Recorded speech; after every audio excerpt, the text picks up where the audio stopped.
3.000 metros de altura, el aire se hace difícil de respirar. Es el único tren del mundo donde se suministra oxígeno.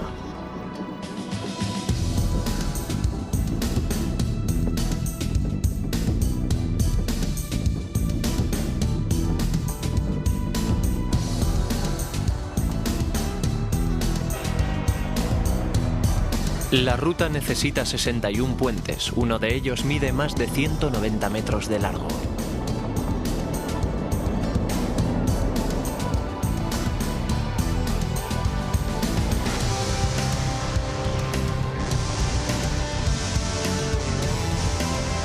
Finalmente, el tren alcanza el techo del mundo, cruza los Andes a 5.300 metros de altura por encima del nivel del mar. Solo un avión puede llevarte más alto.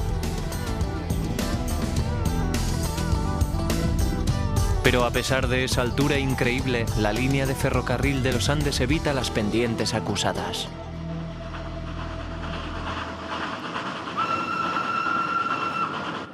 En el otro lado del planeta, el Milagiri Express de la India baja por una de las pendientes ferroviarias más inclinadas del mundo.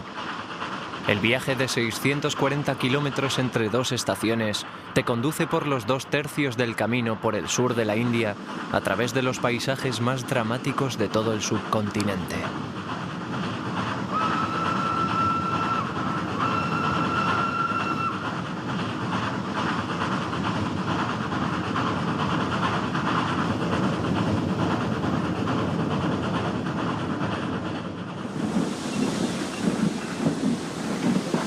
Para descender la parte más empinada hay unas ruedas dentadas debajo del tren en el medio de la vía para que el tren se agarre.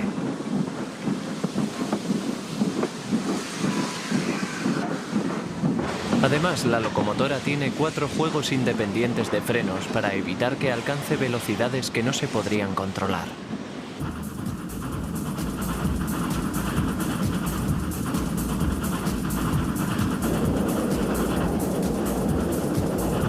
El viaje tiene una duración de 16 horas yendo a una velocidad de 8 millas por hora.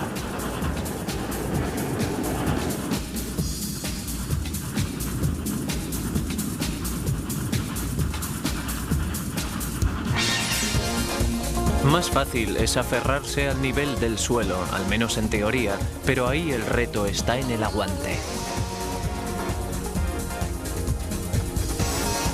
Este es el ferrocarril transcontinental de Australia. Va de Sydney a Perth. Casi la misma distancia que hay entre Nueva York y Los Ángeles. Los ingenieros pusieron las primeras vías de la ruta en el año 1850. Se tardaron 120 años en completar la línea. Se llama la Indian Pacific y se para solo en pequeños y aislados asentamientos. De modo que el tren ha de llevar todo a bordo para atender a los pasajeros en el viaje de 72 horas de duración. A 56 kilómetros al oeste de Sydney, el tren se encuentra con el primer obstáculo, las montañas azules. A comienzos del siglo XIX ahí era donde se acababa Australia. Las montañas no son muy altas, tienen unos 1000 metros de altura, pero durante años la espesura de la vegetación y la dura roca hacían imposible que se pasara por allí. Una cadena de túneles abiertos en la roca conduce el tren a través de las colinas. Desde allí tiene delante 3.840 kilómetros de desierto nivelado. Esta es la llanura Nullarbor en el oeste de Australia, una planicie desoladora tan lisa como el mar.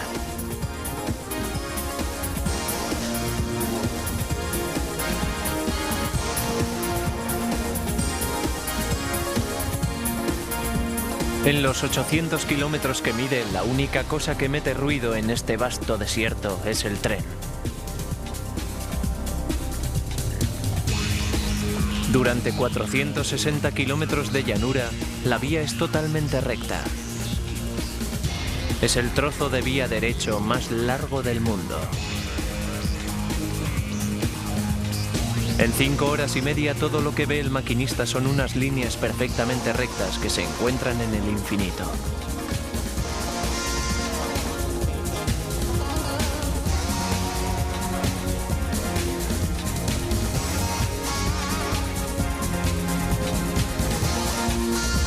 Finalmente, después de 3.938 kilómetros, el tren llega a su destino, la estación de Perth. Una sección de vía en línea recta de 38 kilómetros y medio entre Londres y París no es nada en comparación hasta que se cae en la cuenta de que está a 82 metros bajo el fondo del mar. El túnel del ferrocarril en el Canal de la Mancha entre Gran Bretaña y el continente europeo es el túnel bajo el mar más largo del mundo. Se tardaron 8 años en construirlo y costó 13,5 millones de dólares. Para ello se construyeron esas máquinas perforadoras especiales. La más grande mide 9,5 metros de diámetro y pesa más de 1.500 toneladas. Los dientes de las cabezas cortadoras están hechos de carbono de tungsteno y son capaces de cortar la tiza, más de 800 metros al mes.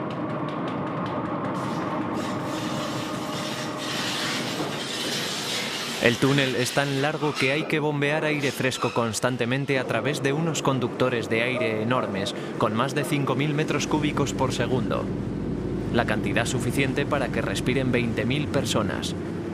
El túnel se completó en 1994 y une por medio del ferrocarril Londres y París en menos de 3 horas lo que antes solía tardarse todo el día. Y para el último túnel, el último tren. El Eurostar.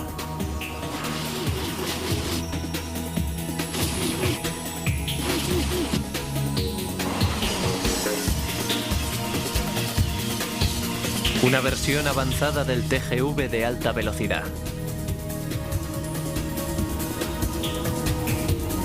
Sus 18 vagones alcanzan una longitud de 400 metros. Es el tren de pasajeros más largo del mundo. El coste de cada tren es de 40 millones de dólares. Ese tren es el futuro y ya está aquí.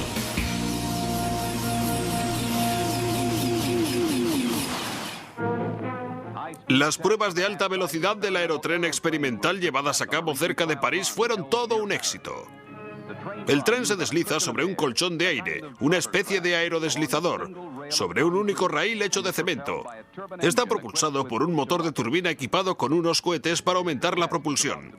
La prueba está a punto de comenzar. La turbina solo se utiliza para poner en marcha el tren. Los cohetes serán activados a mitad de camino. El aerotren alcanzó una velocidad punta de 360 kilómetros por hora, todo un récord para este tipo de transporte sobre colchones de aire. El tren ya está listo para iniciar su producción comercial. Cuando se sugirió el aerotren por primera vez, parecía como de ciencia ficción. Los diseñadores siempre han tratado de inventar trenes que cambiaran el mundo. Los inventores victorianos soñaron con un sistema de raíles incorporado debajo de la ciudad. Su sueño se hizo realidad.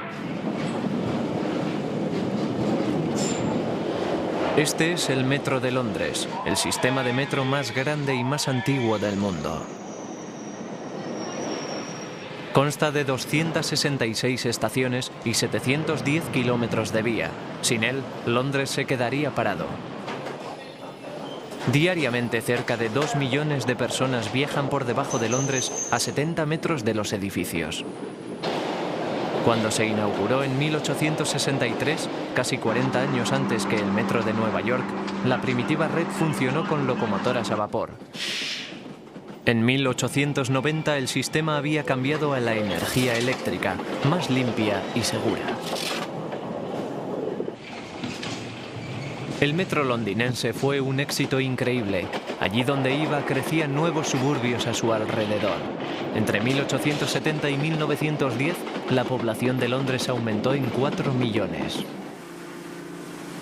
E incluso hoy día la red sigue expandiéndose. El mayor proyecto de ingeniería de Europa es la construcción de una nueva línea de metro que cruzará el río Támesis 8 veces.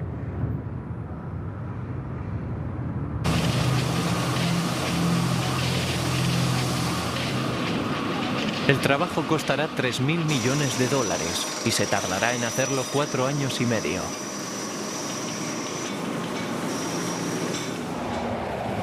Pero la tecnología innovadora del ferrocarril ha encontrado su auténtico sitio fuera de las ciudades.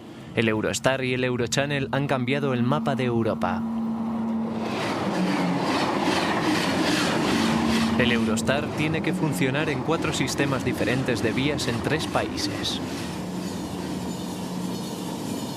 En las vías de alta velocidad de Francia, Bélgica y el túnel, el pantógrafo de cabeza recoge la energía, pero la vía en Gran Bretaña tiene un tercer raíl para suministrar la energía, de modo que el tren posee unos zapatos retráctiles para establecer el contacto. El Eurostar recibe la energía a ambos extremos del tren. No es por velocidad, es por seguridad. Si una de las máquinas dejara de funcionar en medio del túnel, la otra máquina puede seguir haciéndolo. Las operaciones de la maquinaria del Eurostar están controladas por ordenador. A una velocidad de 300 km por hora, el tren recorre 1.600 metros en menos de 20 segundos. Es imposible que el maquinista reaccione ante las señales convencionales. En vez de eso, el tren recoge los datos de los centros de información colocados a los lados de las vías. El ordenador señala el límite de velocidad para cada sección de la vía, bien en kilómetros o en millas por hora. Si el conductor del tren se excede el límite de velocidad, el ordenador automáticamente detiene el tren. Esta es la vía de alta velocidad entre París y Calais. El tren viaja a una velocidad máxima en este tramo. Esta será la primera vez que este tren ha ido a 300 km por hora.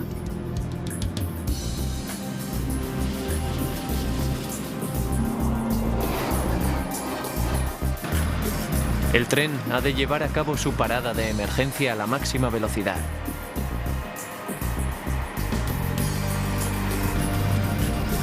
En las horas punta, estos trenes van uno tras otro en la misma vía, a menos de 3 minutos entre tren y tren. El Eurostar necesita 1 minuto 5 segundos y 3 kilómetros 200 metros para llegar a pararse por completo.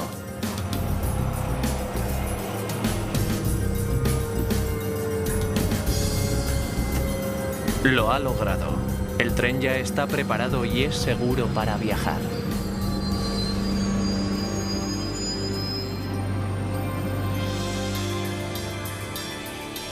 A pesar del dominio francés en los récords de velocidad, la siguiente generación de supertrenes podía venir de Alemania o de Japón.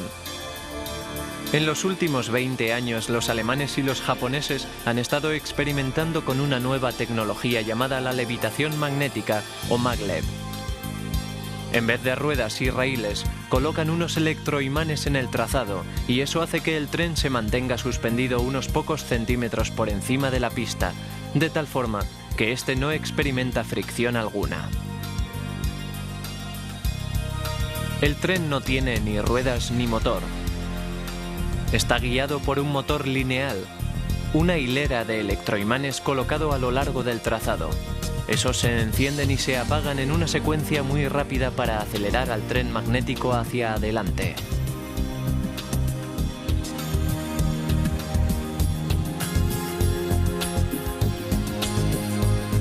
Para el cambio de línea, toda la pista de cemento es la que cambia físicamente. El récord de velocidad del maglev lo tiene Alemania. En 1990, su tren alcanzó los 450 km por hora.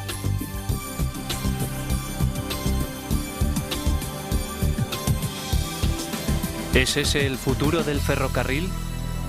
En Alemania se han hecho proyectos para una línea entre Hamburgo y Berlín, pero esa asombrosa tecnología es compleja y costosa.